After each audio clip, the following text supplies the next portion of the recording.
बरसात की एक शाम चंदू बथान गांव के दो लोग बंटी की चाय की दुकान पर बैठे हैं। उनके चेहरों में डर साफ दिख रहा था कि वो लोग काफी उदास हैं आज। रोज ये सभी लोग मिलके बंटी की चाय 2-3 कप पी जाते थे, लेकिन कोई आज 1 कप चाय तक नहीं पी पा रहे हैं। हर कोई गांवों की मौजूदा समस्याओं को लेकर बहुत विचलित है। इसी बीच गांव की वर्तमान हेडमास्टर सूरज बंटी की चाय की दुकान पर आ पहुंचे।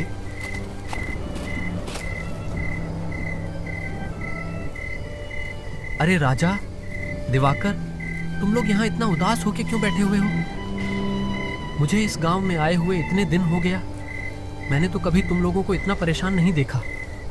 हमेशा हंसते मुस्कुराते हुए ही देखा है, लेकिन आज अचानक क्या हुआ? आइए मास्टर जी, बैठिए। आपकी चाय तैयार है मास्टर जी। मुझे पता था आप थोड़ी देर में यहाँ आ जाओगे। हाँ हाँ बंटी, आज अपनी वो अदरक वाली चाय पिलाना मुझे ठीक है। बहुत देर से सर दर्द कर रहा है। और हाँ, तुम लोग बताए नहीं कि हुआ क्या है, इतने उदास क्यों हो? असल में क्या है ना मास्टर जी, हम सभी लोगों का आज मन बहुत उदास है। क्यों? क्या हुआ?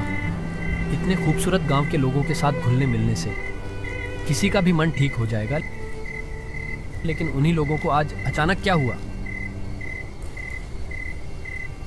आप तो जानते ही हो मास्टर जी कि हमारे गांव में कोई अस्पताल नहीं था। कोई भी बीमार होता था तो उसको 2 गांव पार 20 मील दूर जाना पड़ता था। अस्पताल पहुंचने से पहले ही तो कितनों की मौत हो गई। इसलिए हम सभी मिलकर अपने पैसे बचा के इस गांव में एक अस्पताल बनवाया।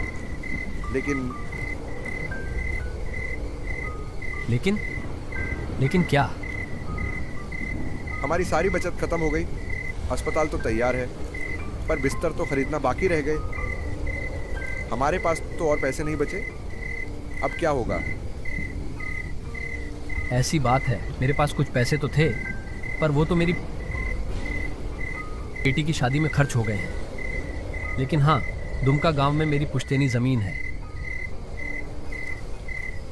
अगर उसे बेच दिया तो जो पैसा आएगा, उम्मीद है उसे अस्पताल का बेड आ जाएगा। क्या कहते हो? ये आप क्या कह रहे हैं मास्टर जी?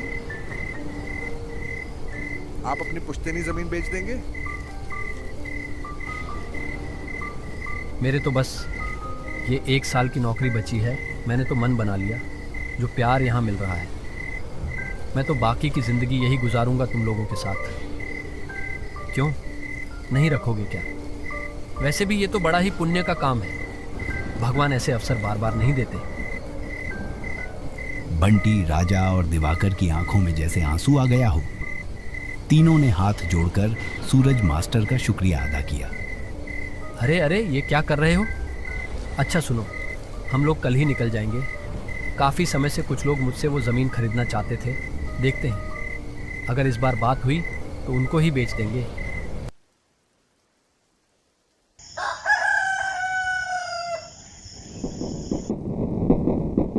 अगले दिन सुबह सूरज, राजा और दिवाकर दुमका गांव की ओर चल पड़े।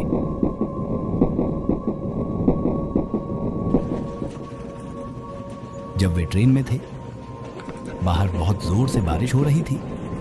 आसमान काले बादलों से ढका हुआ था और हवा भी बहुत तेज चल रही थी। ये बारिश तो रुकने की नाम ही नहीं ले रही है। मैं भी तो वही सोच रहा हूँ, इतने बारिश में जाएंगे कैसे? वहाँ एक नदी भी तो पार करनी होगी। आपका गांव क्या स्टेशन से बहुत दूर है? स्टेशन में उतर के पहले हम लोगों को नदी के किनारे जाना होगा, फिर वहां से नाव लेके नदी पार करके जाना होगा। ऐसे ही बात करते करते समय बीतता चला गया। आखिरकार जब तीनों स्टेशन पर पहुंचे तो शाम हो चुकी थी। सुनसान स्टेशन पर बस वो तीनों आके उतरे। Platform number 8। अभी तो बारिश थोड़ी रुकी है। चलो देखते हैं, जल्दी से नदी किनारे पहुंचना होगा।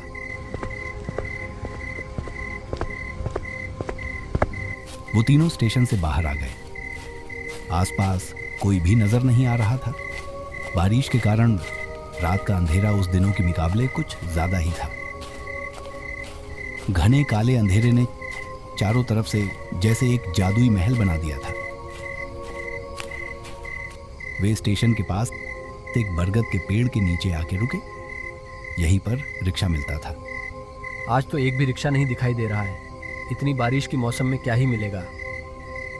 मौसम भी तो कुछ ठीक नहीं लग रहा है। अगर फिर से बारिश आ गई तो क्या वो होगा? तीनों अंधेरे में ही आगे बढ़ने लगे। कुछ देर चलने के बाद दूर से एक रिक्शा आने की आवाज आई। लगता है कोई रिक्शा आ रहा है।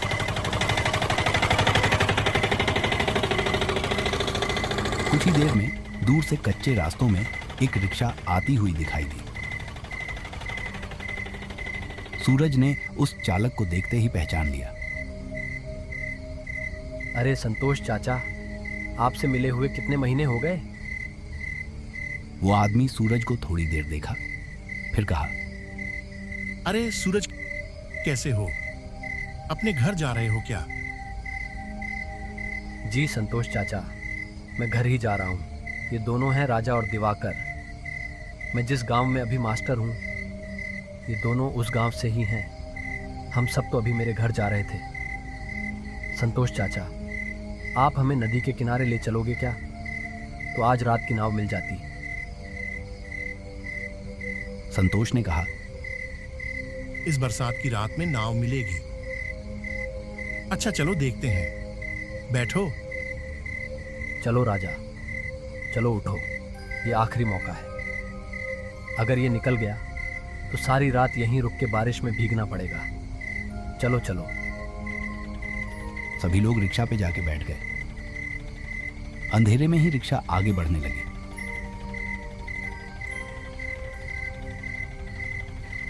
कुछ देर बाद सूरज ने संतोष से पूछा, आपकी तो इतनी उम्र हो गया संतोष चाचा, फिर भी आप अभी भी रिक्शा चलाते हो। आपको तकलीफ नहीं होता? तकलीफ होता था पहले, अब नहीं होता है।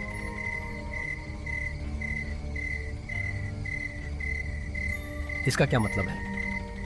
वो कुछ नहीं। तुम तो बहुत दिनों बाद दुमका आए हो। हम लोगों को तो भूल ही गए हो तुम। नहीं नहीं, ऐसी बात नहीं है संतोष चाचा। दरअसल काम के सिलसिले में मैं अभी जहाँ रहता हूँ वहाँ से आम तौर पर आना हो नहीं पाता है। आज भी तो एक ज़रूरी काम से ही आया हूँ। गांव में मेरे बाप दादा की जो ज़मीन है ना, उससे ही बेचने आया हूँ। बेच दोगे? क्यों, क्या हो गया? कोई मुसीबत है? हाँ, मुसीबत तो है। जिस गांव में मैं रहता हूँ अभी, उस गांव के सभी लोगों ने अपने बचाए हुए पैसे से अस्पताल बनवाया तो दिए हैं, लेकिन वो अस्पताल की बेट खरीदने की पैसे नहीं जुटा पा रहे हैं। मैं कुछ मदद कर दूं क्या? अरे नहीं नहीं, इसकी कोई ज़रूरत नहीं है। ये देखो ना, ये राजा, दिवाकर, ये सभी भी किसी से कम है क्या? ऐसे ही बातचीत करते करते सभी लोग नदी किनारे पहुंच जाते हैं। जब वो तीनों नदी की ओर देखते हैं, तब नदी बहुत तेज बह रही थी। जो नदी हर वक्त शांत रहती थी, वे आज बिल्कुल अलग दिख रही थी। नदी के किनारे कुछ नाव बंधी हुई थी, लेकिन चलाने वाला कोई भी दिखाई नहीं दिया। जो सोचा था वही हुआ।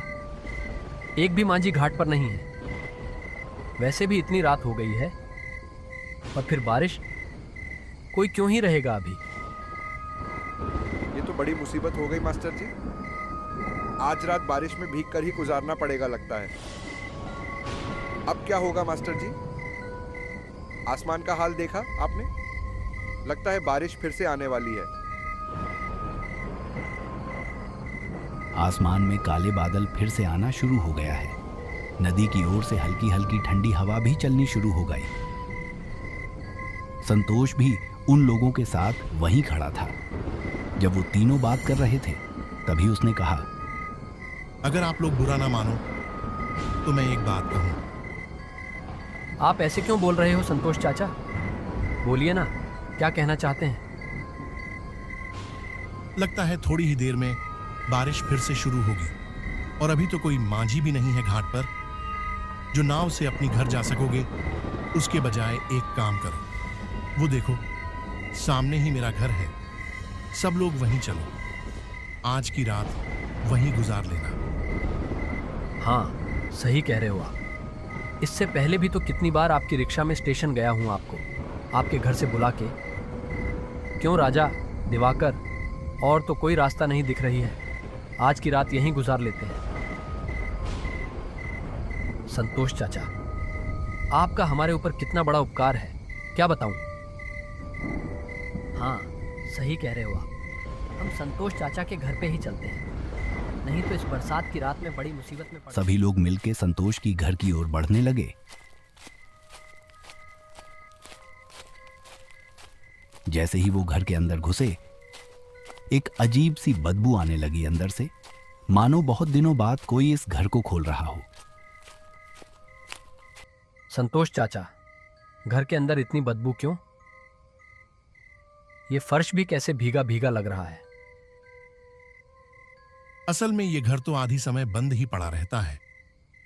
मैं तो अपनी रिक्शा लेकर बाहर ही रहता हूं और पानी शायद खिड़की से अंदर आया होगा। कमरे की कोने में एक टूटी खुली हुई खिड़की से हल्की सी रोशनी आ रही थी। घर में खाना तो कुछ नहीं है, मैं तो आप लोगों के लिए खाने का इंतजाम ही नहीं कर पाया। आप उसकी चिंता मत करो, इतनी खराब मौसम में रात को रहने के लिए जगह मिल गई, इससे ज्यादा और क्या चाहिए। अगर आप नहीं होते तो आज रात हम लोग कैसे बिताते, भगवान ही जाने। अरे ऐसी कोई बात नहीं है, ठीक है, आप लोग सो जाओ। और आप कहाँ सोएंगे? मैं बाहर सो जाऊंगा, कोई परेशानी नहीं होगी। क्यों? आप हम लोगों के साथ सो जाइए। नहीं नहीं, मुझे कोई दिक्कत नहीं होगी। ये बोल के संतोष बाहर चला गया और वो तीनों जमीन पर चटाई बिछाकर लेट गए। तभी गहरी रात में अचानक राजा की नींद खुल गई। एक अजीब सी आवाज आ रही थी, जैसे कि कोई घर से थोड़ी दूर जमीन खोद रहा हो। राजा शुरू में तो नजरअंदाज करता रहा, लेकिन आवाज और तेज होने लगी, जैसे कोई काम कर रहा था, जैसे कि वो किसी की परवाह किए बेगर ही किया जा रहा था। ये आवाज कहां से आ रही है? राजा तेजी से उठा और खिड़की के पास आकर बाहर देखने लगा। संतोष चाचा घर से थोड़ी दूर पेड़ के नीचे खुदाई कर रहा है।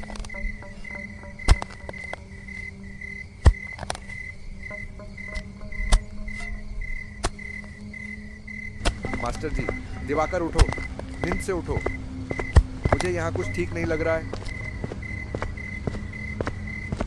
सूरज और दिवाकर दोनों नींद से जाग गए। राजा ने दोनों को खिड़की के पास बुलाया। अरे संतोष चाचा कहाँ गया? अभी तो यहीं पर थे।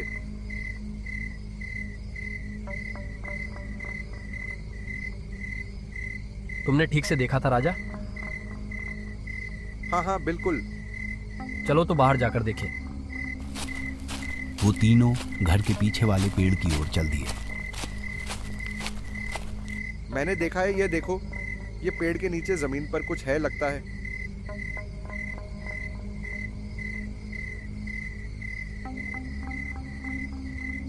मैंने संतोष चाचा को यही देखा था।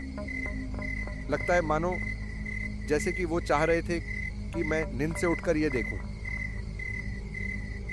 देख तो दिवाकर, क्या है वहां?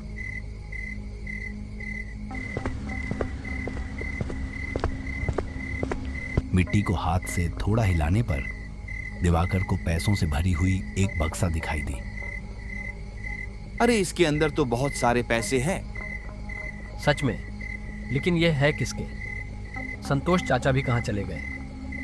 ठीक है, वो दूसरों की पैसे हैं, उसकी हमें ज़रूरत नहीं। वो जैसे था उसको वैसे ही रख दो अच्छे से, और चलो यहाँ से। ठीक उसी वक्त पेड़ जैसे हिल उठे तीनों ने ऊपर देखा तो वहां एक भूत बैठा हुआ था।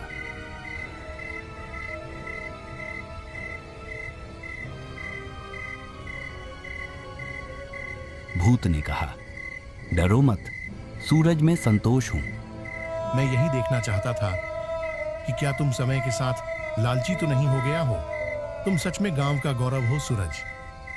तुम चाहते तो यह पैसे आसानी से ले सकते थे, और मैं अकेला बूढ़ा आदमी तुम तीनों के सामने तो टीक भी नहीं पाता।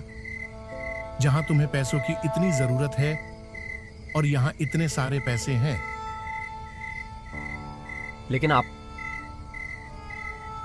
मैं 1 साल पहले ही मर चुका हूं। एक दिन मैं अपने रिक्शा लेके लाइन के उस पर जा रहा था।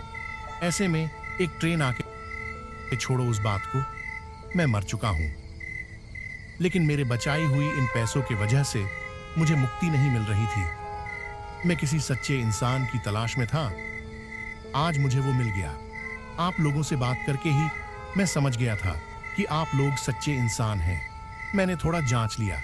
बस ये पैसे ले जाओ और अस्पताल के लिए लगा दो। तुम्हें अपना पुश्तैनी जमीन बेचने की कोई जरूरत नहीं है सूरज। यहां जो पैसे हैं उससे अस्पताल का काम पूरा हो जाएगा सूरज। अब मुझे मुक्ति मिलेगी। आप सब लोग अच्छे से रहना। यह कहते हुए संतोष का भयानक चेहरा हवा में गायब हो जाता है। वो तीनों बस पैसों से भरे हुए बक्से को देखते रह गए। बारिश की रात एक भूतिया घर में बिताए हुए वो पल उन लोगों के मन में पूरी तरह से कैद होकर रह गया। दोस्तों, क्या आप सभी को इस तरह की वीडियो पसंद है? अगर हाँ, तो हमारे इस थरथरी YouTube चैनल को सब्सक्राइब कर लें और हमारे इस छोटे से परिवार का हिस्सा बने। धन्यवाद।